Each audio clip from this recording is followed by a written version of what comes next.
ఈ వెనిగండ్ల ఫౌండేషన్ తరఫున ఈ రోజున ఉచిత మెగా వైద్య శిబిరాన్ని ఏర్పాటు చేయడం నిజంగా గుడివాడ ప్రజలకి ఒక అదృష్టం లాంటిది. ఎందుకంటే పేద ప్రజానికం ఈ రోజున వైద్య ఖర్చుల్ని భరించేటటువంటి పరిస్థితి లేదు.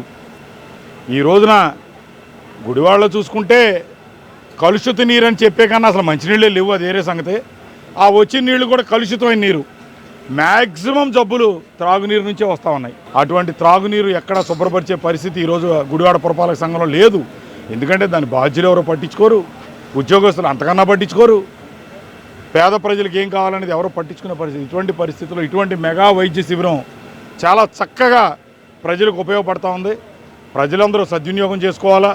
పట్టణంలోనే కాదు, మన గుడివాడ నియోజకవర్గానికి సంబంధించినటువంటి 3 మండలాలు, ఇటు గుడ్లవల్లేరు, గుడివాడ రూరల్, నందివాడ, ఈ మండలాల్లో కూడా వైద్య శిబిరాలు గతంలో ఏర్పాటు చేసాం. మళ్ళీ రాబోయే వారం ఒక్కొక్క మండలంలో కూడా ఏర్పాటు చేస్తూ ఉన్నాం.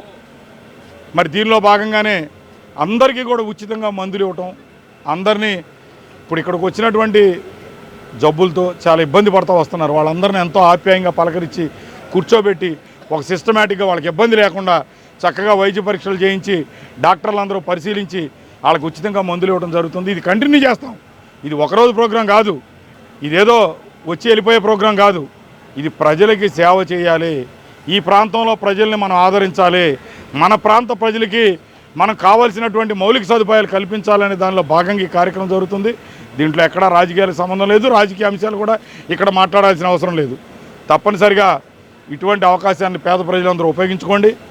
ఇన్ని వైద్య సేవలు ఒక్కచోట ఎక్కడైనా బాగా సూపర్ స్పెషాలిటీ హాస్పిటల్లో కానీ దొరకవు. అక్కడికి వెళ్తే కనీసం 30-40 వేలు లేదే ఆ సూపర్ స్పెషాలిటీ హాస్పిటల్ అడుగు పెట్టలేము. అటువంటి వైద్య సేవలన్నింటినీ కూడా ఇక్కడ తీసుకొచ్చి అందిస్తున్నటువంటి వెనిగండ్ల ఫౌండేషన్ అధినేత వెనిగండ్ల రాము గారిని, వారి ట్రస్ట్ సభ్యులందరినీ అభినందిస్తూ ఉన్నాం.